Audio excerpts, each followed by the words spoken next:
झारखंड चुनावों में दोनों गठबंधनों के बीच क्या कुछ चल रहा है, अब आपको वो दिखाते हैं।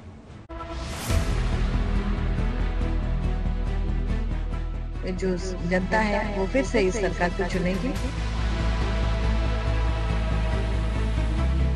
5 साल में जेएमएम और कांग्रेस की सरकार ने झारखंड को तबाह कर दिया, बर्बाद कर दिया। हटिया की जनता के आशीर्वाद से फिर कमल फर्स्ट आएगा और खिलेगा। झारखंड झुकेगा नहीं, आज सिर्फ नारा नहीं बल्कि हेमंत जी के साथ साथ पूरे झारखंड के लिए संकल्प वाक्य है। फिर से हम लोग हेमंत जी के नेतृत्व में आपसे आशीर्वाद लेने आ रहे हैं। प्रदेश में भारतीय जनता पार्टी का अच्छा प्रदर्शन होगा। सरकार ये जो परिवार और पैसे की ये लोग राजनीति करते हैं, चाहे कांग्रेस पार्टी हो चाहे झारखंड होके पहुंचा हो। बीजेपी झारखंड में फिर से कमल खिलाने के लिए एनडीए की पूरी ताकत से चुनाव लड़ रही है। इंडिया गठबंधन हरियाणा से सबक लेते हुए बीजेपी को रोकने के लिए पूरी तरह कमर कसे है। सत्ता के लिए कुछ भी कर सकते हैं। जो विरोधी रहा है, झारखंड राज्य के सपने को 70 साल तक पूरा होने नहीं दिया, वैसे कांग्रेस के साथ आज सरकार बना करके आप सोचते हैं कि झारखंड का भविष्य बेहतर होगा। पहले इसको अलायंस को बरकरार रखना वो पहली प्रायोरिटी है, और जो हमारे विरोधी है उनको पराजित करना है वो दूसरी प्रायोरिटी है। तीसरा ये है कि सरकार को रिटेन करना है, लोगों की खिदमत करने के लिए हमारी सरकार वापस मजबूती से आए। ये सारे वर्कर धीरे धीरे समझ रहे हैं। झारखंड में महागठबंधन की सरकार बनेगी, इंडिया अलायंस की सरकार बनेगी। माहौल आप पूरे राज्य में देखने को मिलेगा। कमोबेश हर 5 साल से हर लोग थका हुआ महसूस कर रहा है, हर वर्ग थका हुआ महसूस कर रहा है। एनडीए में बीजेपी 68 सीटों पर, आजसू 10 सीटों पर, जेडीयू 2 और एलजेपी 1 सीट पर चुनाव लड़ रही है।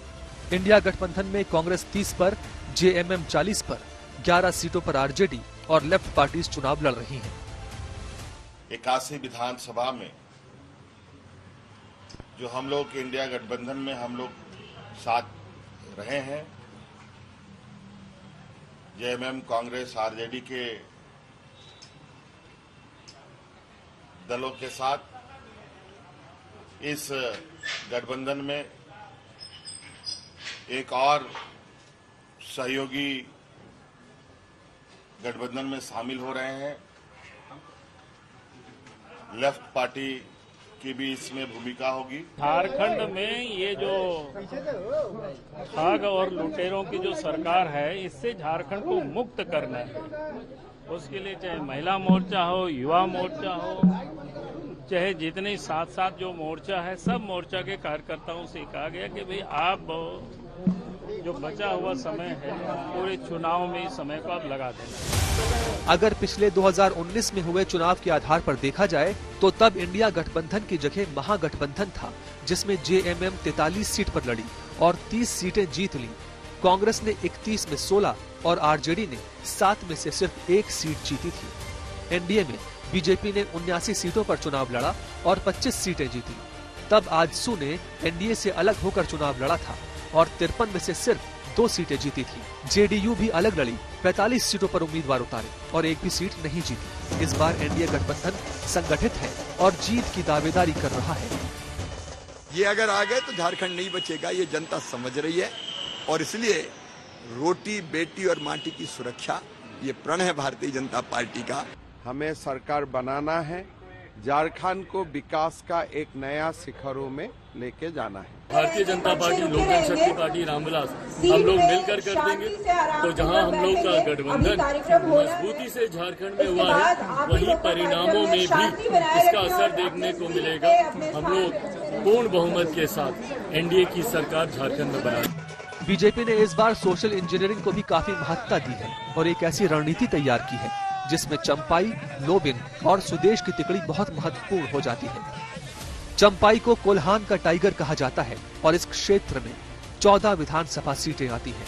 चंपाई सोरेन को जोड़ना बीजेपी की इसी रणनीति का हिस्सा था। पूर्व जेएमएम नेता लोबिन हेम्ब्रम की ताकत राजमहल और साहिबगंज क्षेत्र में काफी है। बीजेपी ने उन्हें भी जोड़ा। 2019 में अलग चुनाव लड़कर मात खाए आजसू नेता सुदेश महतो भी अब बीजेपी के साथ हैं।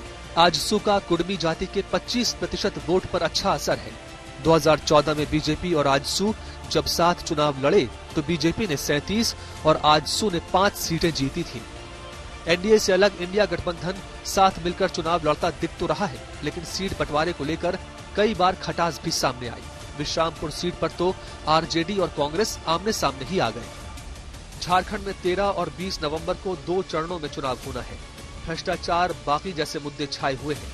जनता का मिजाज तय करेगा कि झारखंड का असली टाइगर कौन।